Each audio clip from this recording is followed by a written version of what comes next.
আপনার ঘরে যখনই মেহমান আসবে, বিন বোলাইয়া মেহমান, বিনা টাইমে মেহমান, বুঝবেন আপনার রব আপনার কল্যাণ চাচ্ছেন, রহমত করছেন আপনার ঘরে রিজিকে বরকত দেওয়ার জন্য। দ্বিতীয় নাম্বার, রব বলে যে আমি যখন খুশি হই, যার উপর খুশি হই, যে টাইমটাতে খুশি হই, সেই ঘরে সেই পরিবারে আমি কন্যা সন্তান পাঠাই। তৃতীয় নাম্বার, রব বলে যে যখনই দেখবা আকাশ থেকে বৃষ্টি পড়া শুরু হয়েছে, বুঝতে পারবা আমি রব খুশি হয়েছি।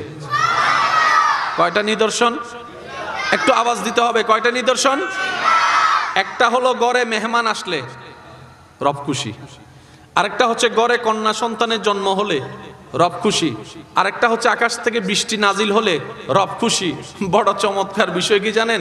রব খুশি হলে যে তিনটা কাজ করে দেখান, আমরা বান্দারা সেই তিন কাজে নারাজ। আমরা বান্দারা সেই তিন কাজে, হঠাৎ যদি মেহমান চলে আসে আমাদের মুখে থাকে আয় বেড়ার টাইম ন বসছে না, কথা বলেন না কেন? ঠিক না? আল্লাহ খুশি, বান্দা নারাজ। কারো ঘরে যদি কন্যা সন্তান হয়, অনেক মানুষের মুখের মধ্যে আর লাগাম দেওয়া যায় না, বারবার বলতে থাকে যে এই ফেটের মধ্যে মনে হয় ছেলে হবে না, সব মেয়ে হবে, মেয়ে হবে, হাজার রকমের কথা। কথা বলেন ঠিক কিনা? আরেকটা হলো বৃষ্টি, সব রেডি টেডি হয়ে বের হওয়ার জন্য প্রস্তুতি নিলেন, এমন সময় আচম্বিক বৃষ্টি। আপনার আমার আকাশের দিকে তাকায় একটা কথা বলি, আয় বেড়ার টাইম না ফাদে। কথা বলেন ঠিক কিনা? তাহলে আজকে থেকে অন্তত এই তিনটা বিষয়ে আমরা আলহামদুলিল্লাহ বলে খুশি থাকার চেষ্টা করব। সবাই বলি ইনশাআল্লাহ। কারো যদি দেখেন যে ঘরে মেহমান এসেছে, প্রথম কথা বাজার থাক না থাক, আপনি প্রথমেই বলবেন আলহামদুলিল্লাহ। যদি প্রশ্ন করে তোমার ঘরে বাজার নাই নিজে খাওয়ার মতো, মেহমান দেখে তুমি খুশি হলা কেন, আপনি বলবেন আমার রাজ্জাক যিনি রিজিক দেয় তিনি মেহমান পাঠিয়েছেন, সুতরাং মেহমানদারি কিভাবে করব আমার টেনশন করার দরকার নেই, যিনি রিজিক দিবেন তিনি রিজিকের ব্যবস্থা করে দিবেন। সুবহানাল্লাহ। ঘটনা বাস্তব, কিন্তু কেমনে কি আমাদের ব্রেইনে ধরে না। এটা হচ্ছে রবের কুদরত। সবাই বলেন এটা রবের। তাহলে এক বিন্দু পানি থেকে আপনি আমাকে দেখছেন, আমি আপনাকে দেখছি। এই এক বিন্দু আমি বলতে থাকবো, আপনারা সুবহানাল্লাহ বলতে পারবেন ইনশাআল্লাহ? স্যার কিভাবে বলবেন একটু আওয়াজ দিয়ে বলেন তো। আজকে এই পটিয়া অঞ্চলে, পটিয়া এলাকায় আমি আপনাকে দেখছি, আপনি আমাকে দেখছেন, হরেক রকমের চেহারায়। আমি বলতে থাকবো, শুধু আপনারা ভাবতে থাকবেন আমি যা বলছি।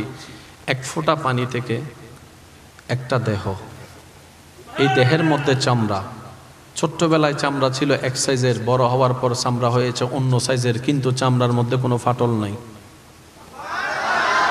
রবার টানলো ফেটে যায়, কাপড় টানলো ফেটে যায়, চামড়া যে যেদিন হয়েছে এতটুক চামড়া আজকে এত বড় চামড়া হয়ে গেল, চামড়ার মধ্যে কোনো ফাটল নাই। How can possible? রব বলে যে বান্দা এটাই তো তোকে দেখাতে চাচ্ছি, এটাই তোর রবের কুদরত, এটাই তোর রবের কুদরত।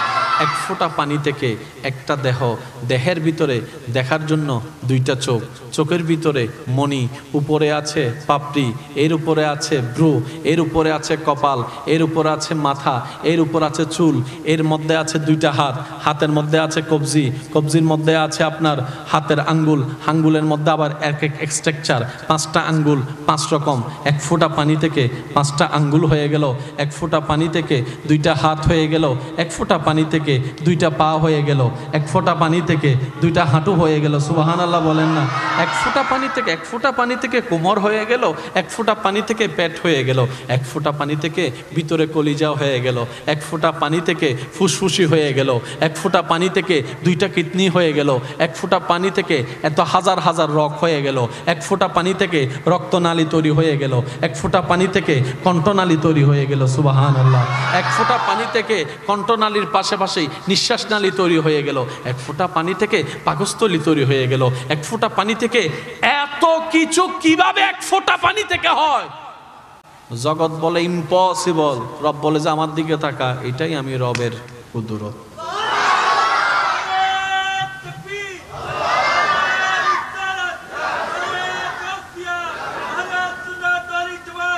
উচ্চ আওয়াজ একবার বলেন মারহাবা। আমরা এখন সবাই বসে আছি কোথায়? মাটিতে। কোথায় বসে আছি? ভাইয়া বলেন তো মাটির নিচে কি? আপনার টিউবওয়েল খুললে কি পান? ময়লা পানি না পরিষ্কার? পরিষ্কার পানি এসে প্রমাণ করে দিয়েছে এখানে কোনো বালিও নাই, মাটিও নাই, পানি আর পানি, সেজন্যই তো পরিষ্কার।